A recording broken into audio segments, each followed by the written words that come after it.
Hello everyone. எங்கள் வீட்டில் நாங்கள் எப்படி ஃப்ரூட்ஸ் அண்ட் வெஜிடபிள்ஸ் ஸ்டோர் பண்ணலான்னு பார்க்கலாம் வாங்க. நான் கடையிலேருந்து வாங்கிட்டு வந்து ஒரு வாட்டி கழுவிட்டு அதை அப்படியே காய வச்சு எடுத்து வச்சுப்பேன். தண்ணியெலாம் வடிஞ்சதுக்கப்புறம் ஒரு பாக்ஸில் போட்டு வச்சுப்பேன். பாக்ஸ் எல்லாமே ஃபுட் ஆர்டர் பண்ணுறப்போ வர பாக்ஸ் தான்.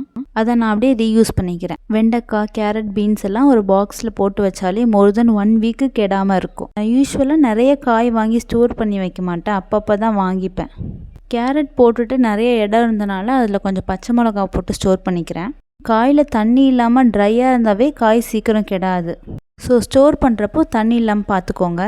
அதுக்கு மேலே ஒரு டிஷ்யூ பேப்பர் இருந்துச்சுன்னா அதை கூட வச்சுக்கலாம். காலிஃப்ளவர்லாம் அப்பப்போ வாங்கிக்கிறது பெஸ்ட். அந்த சென்டர் பார்ட்டை மட்டும் கட் பண்ணி ஒரு பாக்ஸில் போட்டுக்கிறேன். வேணும்னா நம்ம சின்ன சின்னதாக கூட கட் பண்ணிக்கலாம். இந்த மாதிரி பாக்ஸ் இல்லைனாலும் எந்த பிரச்சனையும் கிடையாது. கவர் இருந்துச்சுன்னா கூட அதில் போட்டு நம்ம கட்டி வச்சுக்கலாம். காய் ஈரமாக இல்லாமல் இருந்தாலே போதும். கருவேப்பிலையை அப்படியே வைக்காம அதை ஆஞ்சு ஒரு பாக்ஸில் வச்சுட்டோன்னா சீக்கிரமாக பிளாக் ஆகாது. வாழைக்காயும் முட்டைகோசும் போட்டு வைக்கிறதுக்கு என்கிட்ட பாக்ஸ் இல்லை. ஸோ அதை ஒரு பாலித்தீன் கவரில் போட்டு அதை கட்டி வச்சுக்கிறேன். எப்போவுமே ஃப்ரிட்ஜில் இஞ்சி பூண்டு பேஸ்ட்டு, நெய், பட்டர் எல்லாமே வச்சுருப்பேன். நாங்கள் பசும்பால் தான் வாங்குகிறோம். ஸோ அந்த ஆடையை எடுத்து வச்சு நாங்களே வீட்டிலேயே நெய், பட்டர்லாம் செஞ்சுப்போம். எங்கள் வீட்டில் நிறைய முட்டை சேர்த்துப்போம். ஸோ முட்டை மட்டும் கொஞ்சம் நிறைய வாங்கி வச்சுப்பேன். தக்காளியை நான் அந்த ஃப்ரூட் பாஸ்கெட்டில் மட்டும் போட்டு வச்சுப்பேன். கொஞ்சமாக இஞ்சியை தோல் சீச்சு ஒரு பாக்ஸில் போட்டு வச்சுப்பேன். டீக்கு, சமைக்கிறதுக்கு யூஸ் பண்ணுறதுக்கு அதை யூஸ் பண்ணிப்பேன்.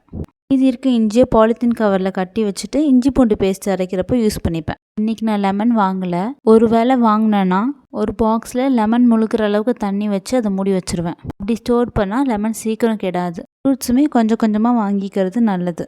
இன்றைக்கி நான் கொஞ்சமாக வாங்கிட்டு வந்திருக்கனால ஃப்ரூட் பாஸ்கெட்டில் மட்டும் போட்டு வச்சுக்கிறேன். வள்ளிக்கிழங்கு, சக்கரவள்ளிக்கிழங்கெல்லாம் ஃப்ரிட்ஜில் ஸ்டோர் பண்ணால் கெட்டு போகாது. நான் நாளைக்கே யூஸ் பண்ண போகிறதுனால அதை வெளியே வச்சுக்கிறேன். மீதி கிழங்கு வகையெல்லாம் காத்தோட்டமாக ஒரு பாக்ஸில் போட்டு வச்சுக்கிறேன். கொத்தமல்லியோட ரூட் எல்லாம் கட் பண்ணிவிட்டு அதை தண்ணியில் நல்லா அலசிட்டு ஒரு கிளாஸில் தண்ணி பிடிச்சி அதில் போட்டு வச்சோன்னா ஃப்ரிட்ஜில் 1 வீக் ஆனாலும் அது அழுகவே அழுகாது. யூஸ்வலாக நான் புதினா வாங்கி ஸ்டோர் பண்ண மாட்டேன். ஒரு வேளை மிஞ்சி போச்சுன்னா அதுவும் ஒரு பாக்ஸில் போட்டு கீழேயும் மேலேயும் டிஷ்யூ போட்டு வச்சுப்பேன். நாளைக்கு யூஸ் பண்ணுற மாதிரி இருந்தால் மட்டும்தான் புதினா வாங்குவேன்.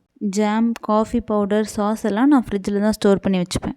நாங்கள் புளி ஊர்லேருந்து தான் வாங்கிட்டு வருவோம். கொஞ்சமாக எடுத்து வெளியே வச்சுட்டு மீதியெல்லாம் ஃப்ரிட்ஜில் தான் ஸ்டோர் பண்ணி வச்சுப்பேன். வெளியவே வச்சுருந்தா சீக்கிரமாக கருப்பாயிரும். எப்பயுமே இந்த மாதிரி பாக்ஸில் ஸ்டோர் பண்ணி வைக்கிறப்போ ஃப்ரிட்ஜ் பார்க்க ரொம்ப நீட்டாக இருக்கும். நீங்களும் ட்ரை பண்ணிவிட்டு இப்போ உங்கள் ஃப்ரிட்ஜ் பார்க்க எப்படி இருக்குன்னு எனக்கு கமெண்ட்டில் சொல்லுங்கள்.